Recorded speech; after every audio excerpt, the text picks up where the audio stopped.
Alright, Debate Kansas City students, here we are, finally, the last speech of a debate round. I don't know about you, but I'm exhausted just from making these videos. I can only imagine what it's been like to watch all of these videos. That is, if anyone actually watches all of them. We conclude with the second affirmative rebuttal. For a lot of people, this is one of their favorite speeches in a debate round to give. And the reason why is the affirmative gets to start out the debate on their turf. Then after we've had about an hour of arguments, they get to finish the debate on their turf. And if you can save up some prep time and you have 3, 4, 5 minutes to write the 2AR, it's often the time when things become clear, when you see mistakes made by the other side, maybe even a couple of mistakes that your side has made, but no one is speaking after you. So if you have the ability to crystallize, if you have the ability to wiggle your way out of some arguments that maybe you're behind on, and then with passion tell the judge why they just have to support your case, then you can win a lot of debate rounds in the second affirmative rebuttal. I have seen countless debate rounds where I thought the negative was surely going to win. But the second affirmative pulled out some tricks, pulled out all the stops, and convinced everybody that you absolutely had to vote affirmative. With that being said, let's go ahead and check out 5 tips for how to give an effective second affirmative rebuttal, or the 2AR. Step 1. Look for 2NR mistakes. Look, the 2NR is a very difficult speech because they had all these arguments in the negative block, and then the affirmative, the 1AR, your partner, responded to them in 3 or 5 minutes. So sometimes the second negative doesn't know exactly what to do. It's like they have too many options, and so they go for too many arguments, or they hone in on the wrong argument. And so what you need to do is take back and look at it and say, what did the negative do wrong? They went for this argument, but what holes did they leave? What did they not cover? Or maybe they went for so many arguments that they never quite won any of them.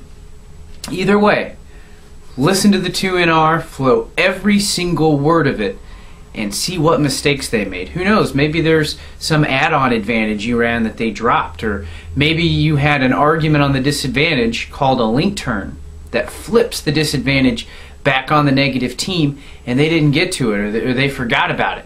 And so you could go to their disadvantage and you could say, you know what, 2NR made a mistake here. They didn't talk about our link turn. That means this disadvantage now becomes an advantage for the affirmative. Either way, look for those mistakes. The more you do debate, the more obvious those mistakes are going to become. Let's check out step number 2.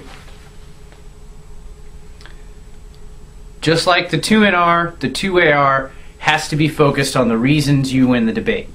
Now here's the interesting thing. I told you that the 2NR should step up and say, we win for these reasons. Well, the affirmative needs to do the same thing. Only you have the opportunity to take into account the negative reasons. So you may flow what the 2NR said and the reasons that the negative should win the debate. And then when you write your reasons that the affirmative wins the debate, you can sort of take those into account. And you might include at the beginning of your speech why some argument you're winning is far more important than an argument that the negative believes they're ahead on. In my example before, I said the 2NR might talk about an economy disadvantage.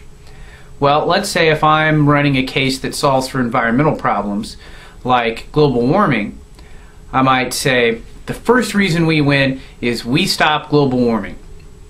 That's more important than their economy disadvantage, because when global warming happens, it's going to cause oceans to rise. Massive problems are going to happen in terms of houses being destroyed, which will skyrocket insurance rates, which is going to collapse the economy in the future, which means their disadvantage is inevitable, and the only hopes of preventing an economic collapse is by preventing global warming, not to mention all of the terrible environmental consequences that come along with global warming. So global warming is a far more important problem to fix than to worry about an economy that's already in the tank. Example of what it might sound like. Before we thought, man, we've really got to be focused on that economy argument, but when the 2AR gets done, hopefully you're saying, wow, global warming sounds like a very important issue, something that I should be focused on more. So give the reasons you win, and you have the opportunity to take into account negative arguments as you develop those reasons. But that begins and builds the 2AR just like it does the 2NR. Both of these rebuttal speeches, you start with the reasons you win and build from there.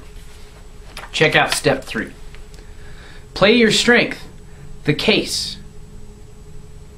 Sometimes affirmatives get so bogged down in all the negative attacks on their case that they forget about the case itself. You know, maybe there's all these disadvantages or all these other issues. What you want to do is frame the debate around how you started the debate, the case. So if you're trying to fix global warming, the example I gave you before was good. You'd want to keep rolling with that. Remind the judge. In our first speech, we told you that global warming within 20 or 30 years is going to cause an increase in disease. It's going to cause insurance companies to collapse. It's going to make resource wars more likely. It's going to kill off vital species. And so you remind us of all these things. And if you've given a number of 2ARs on the same debate case, you'll find that you almost develop a script in your head. It's not written down, but you know how to deliver it. You know how to explain the case perfectly, beautifully in the second affirmative rebuttal. And you kind of have an advantage here that you can get used to that. I actually have seen people write an overview or a script of these arguments to explain their case in really crisp terms. So, play to your strength the case. Don't get totally bogged down in negative arguments. Pull it back on your turf. Remind us all that this case is a great idea. Now, that leads us easily into step 4. Downplay the negative. By the end of the debate round, you want to try and characterize the negative arguments as desperate attempts to stop the change that we need. You know, this economy disadvantage, hey, by the end of the round, it's got uniqueness problems and link problems. It's nowhere near as strong as our case. Our case is clearly the strongest thing in this debate round. Different attacks against your solution or solvency argument. You know, say, look, they've nitpicked a couple issues. Overall, our plan's still a really good idea. Are this evidence or are that evidence explains why. And just like the 2NR, you want to cite evidence by name as you try to both downplay the negative and strengthen the affirmative. But I think I covered that pretty well in the 2NR. Just know that those tips also apply to the 2AR. So, you're making the affirmative case sound incredible. You're making the negative sound like a diversion, something that's taken us off the path. Last tip, and potentially the most important. Use your advantage as the last speaker of the debate round. Very important. Nobody gets to respond to your speech. The negative team is done talking, which means you get the last word. And in a debate round, that can be very, very important. If the negative team has been making a really good argument and you've had a tough time answering it, and then suddenly it comes to you in the 2AR, technically, you're not supposed to make a new answer in rebuttals. But this is the last speech of the debate round. And you want to try and wiggle and craft your way just a little bit so that if you're making a new argument, you try to tie it into old arguments somehow. But it's your last speech. You might be desperate. You might have to make a new argument and try and disguise it. You might have to bring up something that you hadn't thought of until the last speech. And you certainly want to play on the judge's heartstrings any chance you can get. You want to look for any advantage out there. Don't be afraid to wiggle a bit and make kind of new arguments, because even though they're technically not allowed in a debate round, it's up to the judge to figure that out. And 2ARs, ever since the activity of debate has begun, have been using their opportunity as the last speaker to pull debate rounds out of the hat at the last second. So don't be afraid to do it. Use the advantage as the last speaker. The negative, they know it's coming. They know that 2ARs are going to pull out all the stops, so you should do the same thing to give yourself the best chance of winning.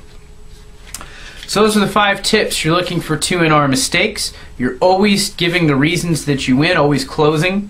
You're playing to your strengths, the case. You're downplaying the negative arguments as diversions, and use that last speech to your advantage. Really persuade us.